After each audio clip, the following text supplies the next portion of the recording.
comunicação e sua importância, nós vamos abordar agora.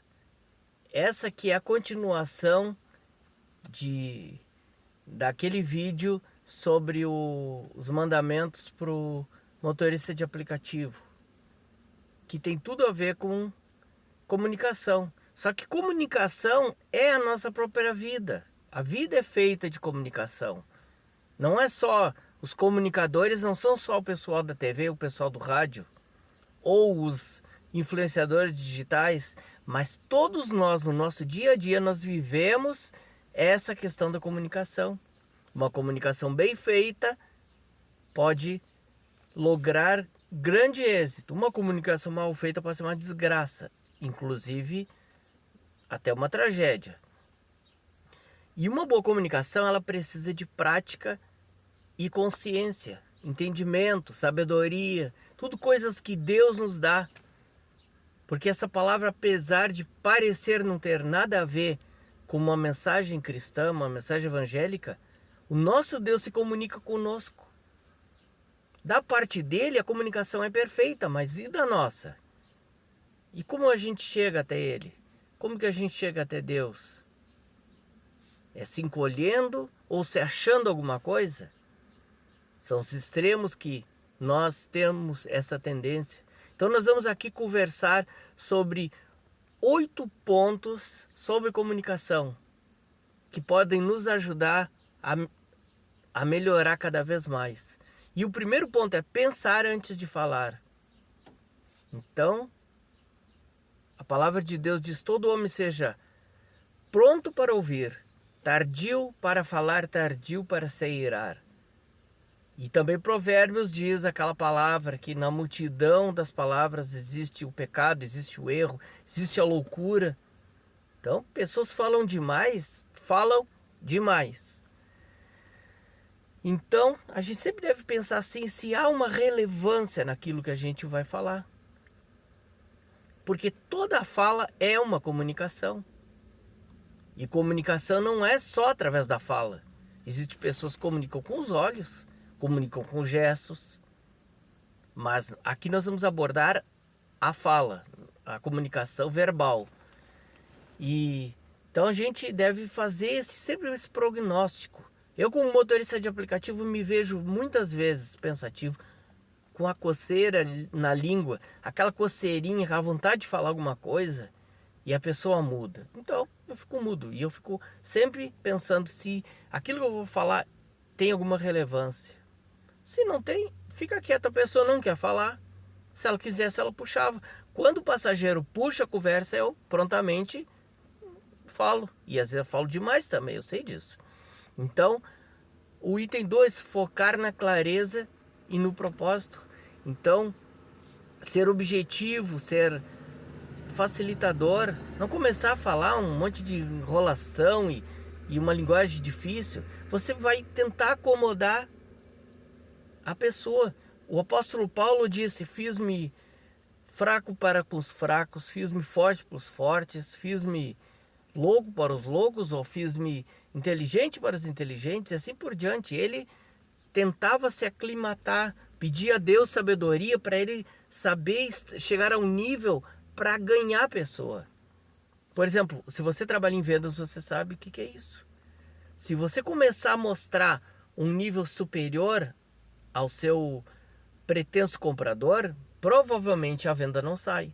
Você precisa muitas vezes descer ou subir para que de fato você possa fechar uma venda. Aliás, que venda é uma das artes mais maravilhosas que existe e que precisa de uma comunicação clara e facilitadora. Então, evitar rodeios e exageros é fundamental. Então, às vezes, até vendedores mesmo fazem rodeio. Não que você vá dar o preço diretamente do produto, porque isso pode afastar a pessoa também. Mas exageros e rodeios geralmente atrapalham o processo. O item 3, escuta ativa. Mais uma vez, ouvir mais.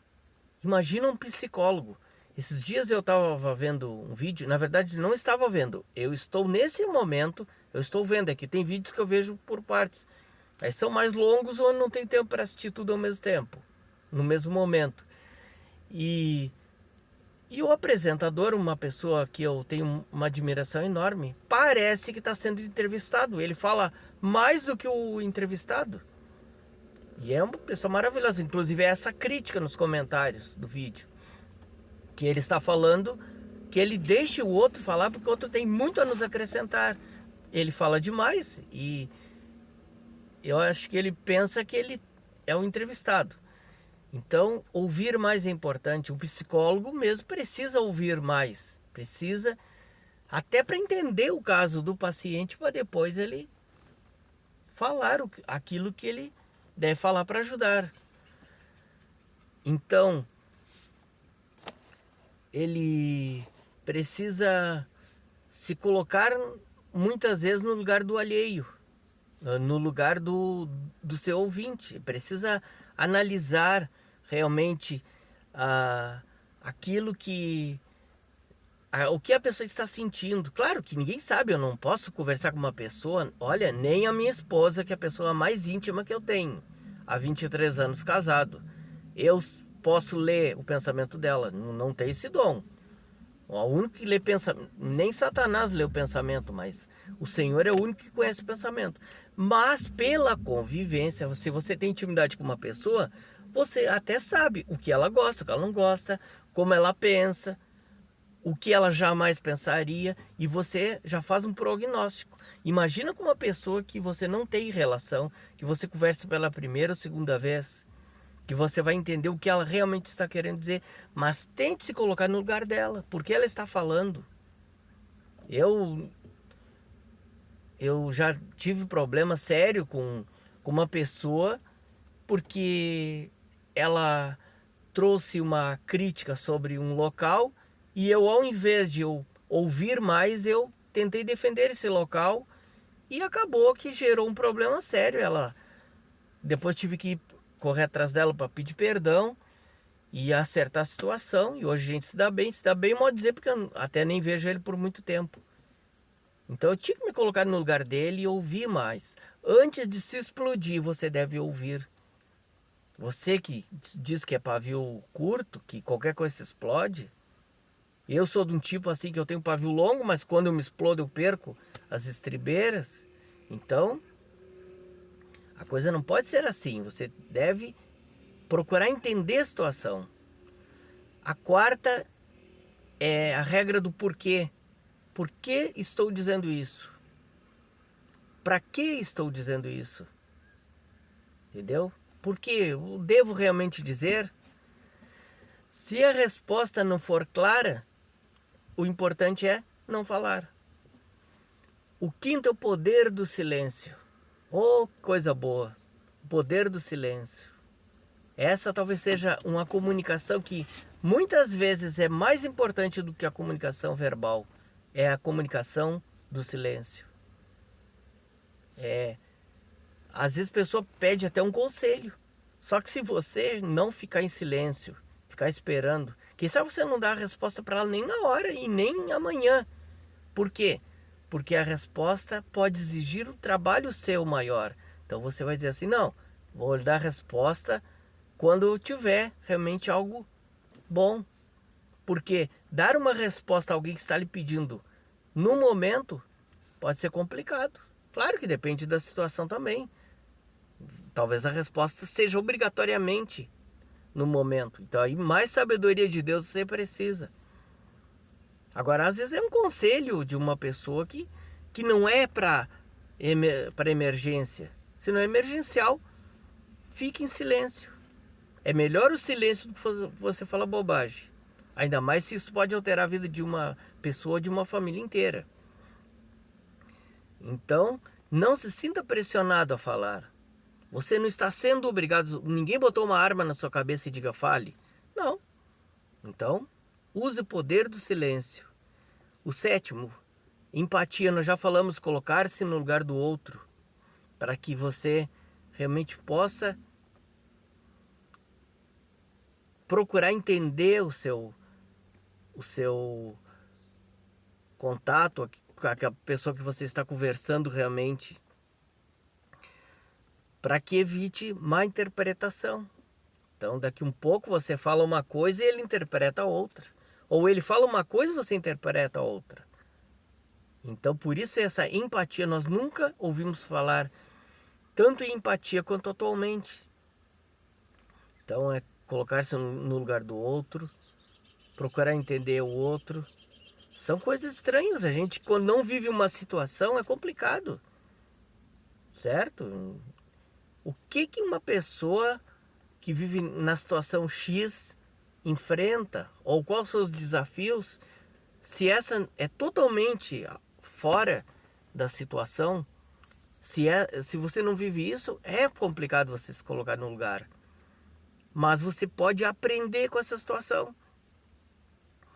Então procurar mensagens que sejam significativas, que realmente possam causar um impacto positivo no seu ouvinte.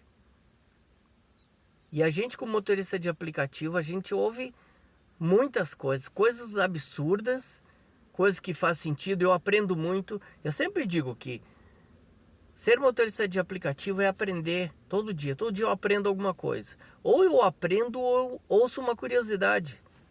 Não estou dizendo fofoca, não me entenda mal, estou dizendo curiosidade. Nem toda curiosidade é fofoca. Defina uma intenção. Qual a intenção? Você não está falando alguma coisa para machucar a pessoa. Você não está falando por vingança. Olha que a tentação da vingança, a pessoa diz uma coisa que você não gosta, e é aí que entra aquela questão das discussões religiosas, políticas ou de futebol, que são os 3 piores, vamos dizer, assuntos para se conversar se há pensamento contrário. Ou você cede ou a coisa pode ser feia.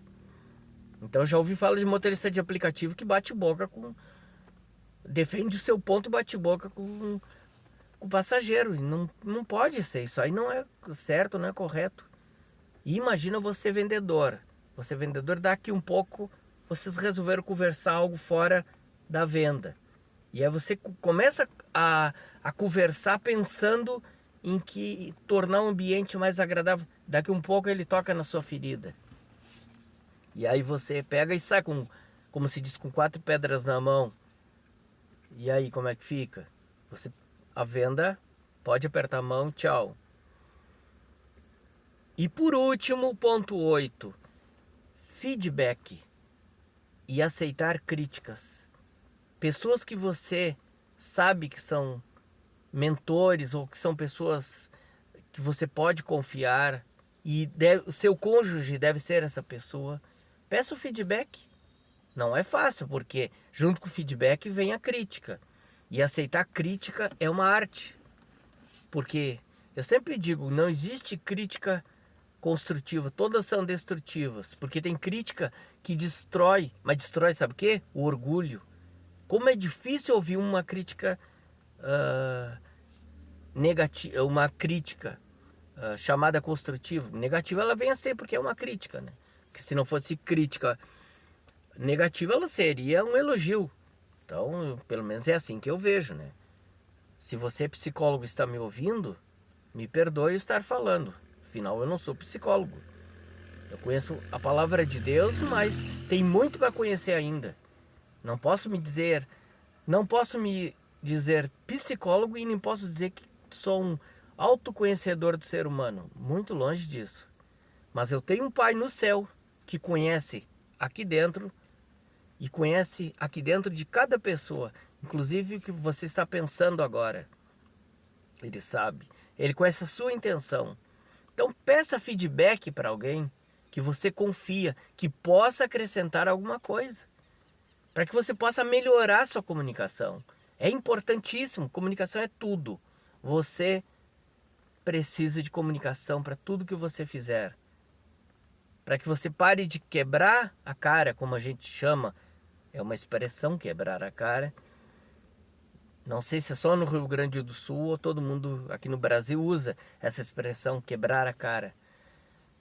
E aceite as críticas, saiba aceitar a crítica e analisar. E se a crítica for um hater daqueles bem cruéis, procura tirar algum proveito disso. Deus te abençoe no nome de Jesus. Amém.